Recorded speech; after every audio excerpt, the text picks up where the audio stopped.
Hey everybody, what's going on? So this is part 5 of our land series. Explain how you can make more money, understanding land with your real estate wholesaling business or real estate rehab business, or even if you're a landlord. Okay. Again, this is and if you don't do it, you're not interested in doing residential, property, houses. No, you just want to focus it on land. This video is for you too. Okay.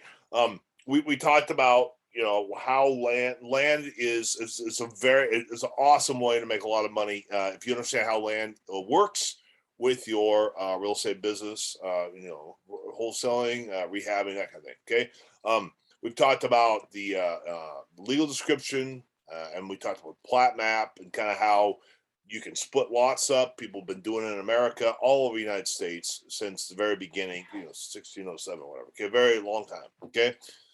And so we're on this video number 5 is going to be about what a parcel number is. Okay, so you you know if you don't pay attention to this, you're leaving money on the table potentially. Okay, and you're just not being professional. Okay, whenever you deal with any kind of property, okay, there's a mailing address. The postman knows, 123 Main Street, 653 West Birch Street. I don't know, is it West Birch Street or South, East Birch Street?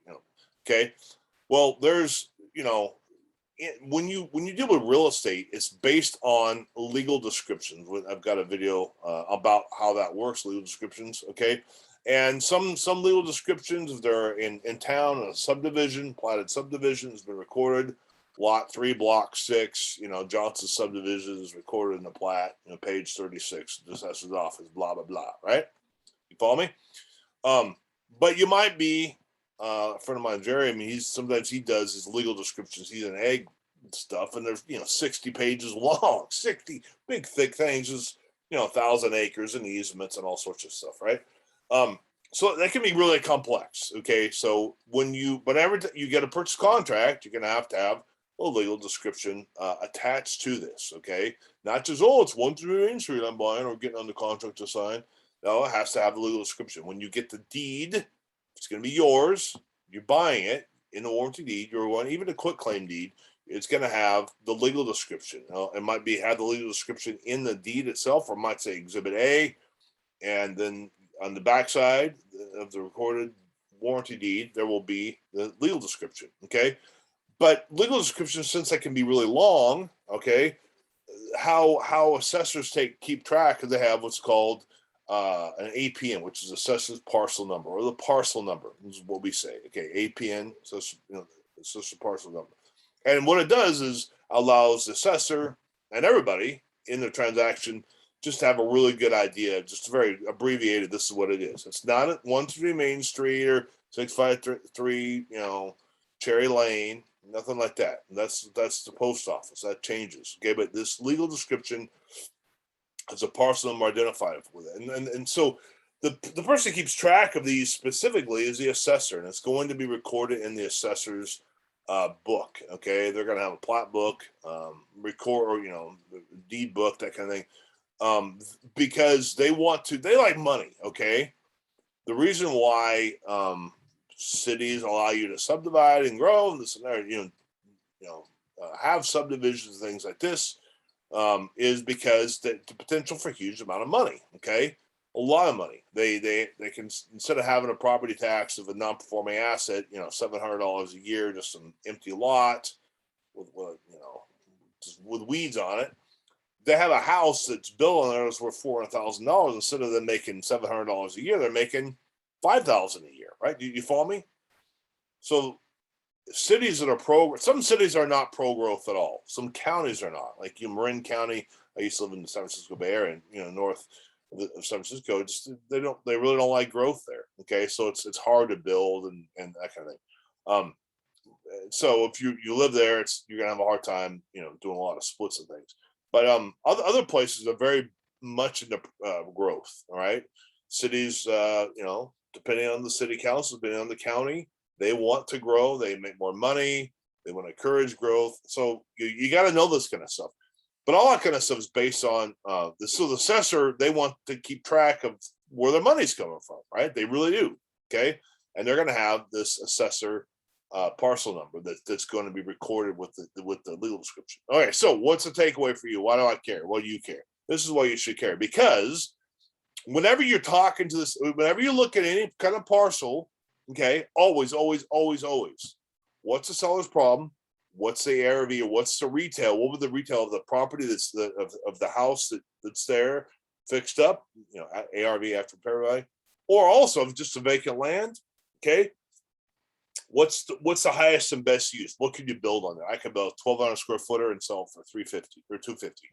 I could put a 2,000 square footer on there and sell for $350. I can put a big 3,000 square footer and sell for $500,000, right? Does that make sense? Okay, I'm speaking in general terms here, but you want to know the value, what the land can be. And the third thing, always look, can you split the lot? What's the person's problem? What's the retail number? Can you split the lot? If you can split the lot, it's like printing money, okay? And if it's zoned, say R4, R residential, you have 4 buildable lots on this area, okay? Well, then you not just split it once, you can split it 4 times, potentially, not all the time. I'm speaking general here, okay? So you want to investigate, can I split this lot, okay? So when you call this, the planning and zoning, they're going to ask you, hey, what are you trying to do? And I've got 123 Main Street here. They're going to go, what's the parcel number? And you can't, and so you don't want to go, I don't know, just 123 Main Street, okay? They're asking that because the legal description can be super long. Okay. Now, sometimes they mess up the wrong parcel number with the legal description. That's not what this video is about, all these discrepancies. It happens. Okay. A lot going on there, but you always want to have the parcel number so you can just have a quick, hey, here's a parcel number. It's, it's long. And then they can tell you, right? Does that make sense? So you always want to know that. And the parcel number is always going to be on the deed, or in your purchase contract, in particular, the first start of the process, the legal description with the parcel number attached to it. Does that make sense? So the parcel number, legal description, and the plat map are all encompassing what you're going to need for every property. Okay. So I made a separate video for this parcel number so you understand the importance of it, because I want you to be successful. Okay, I had to learn the hard way about the value of leveraging land with my wholesale/rehab business. Okay, there's so much potential. So this is something you need to know. If you're not paying attention to what a parcel number is, you need to, because that's going to really help you. If you have that little parcel number, you don't have to email over, a 6-page legal description for some land. You just simply, whatever, it might probably not 6 pages, but you know what I mean, big, huge, long. Just a parcel number. Okay, and also check too, because sometimes when you buy in a property, it'll have 2 parcel numbers with it, because there happens to be 2 legal descriptions with it. Well, that's good news, because potentially, let's say it's a house and it's got a little bit of land, quarter acre, whatever. And there's 2 parcel numbers. Could you build a second dwelling there without doing a whole lot split kind of thing? Oh, you can? Oh, boom. Now you made some money. We call this a lot line adjustment sometimes. The second parcel number might be a little small easement, 10-foot wide by 100-foot long. Well, instead of 10-foot wide, could you adjust the line so it's instead of 10 feet, maybe 40 feet, 50 feet? Well, you can't build a very big house in there. Yeah, I know that. Could you put a manufacturer? Are you going to live in there? I'm not living in there. I don't care. Do you care? Do you want to? No, we're trying to make money here. Okay. So can you do that? Can you make that other parcel number larger? Okay. So you could put another building in there for free. Okay. And you just made an extra 40, 50,000 bucks, maybe $100,000. If you own it now, you leverage a lot, and then you could leverage it as collateral and build a 3-2 or even a manufactured home, whatever. Okay. So parcel numbers are important. Okay. And you need to understand how important this is, because potentially you could really double, triple, quadruple your money. Okay. If you have any questions, you want help with this, you want to start making more money in real estate, don't leave money on the table. Let me know. We can have a free consultation. We talk about mentorship, videos, whatever you need to help you be successful. All right. Give me a call, and I'll see you in the next video.